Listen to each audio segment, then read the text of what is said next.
So this is typical of putting the screens on any of the cleaners, where it just slides in. It's got the lip that holds it on in the unit.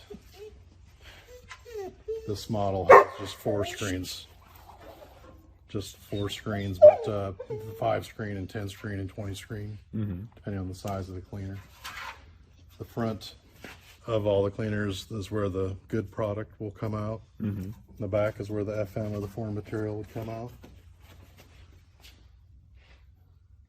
Yeah, go ahead and put some in. And this is some white corn I got here. Let's try it.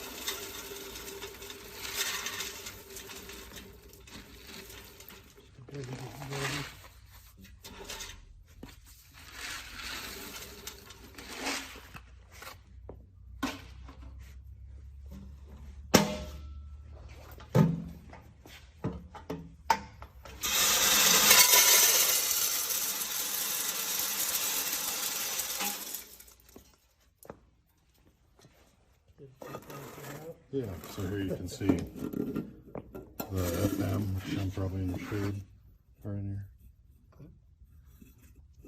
here.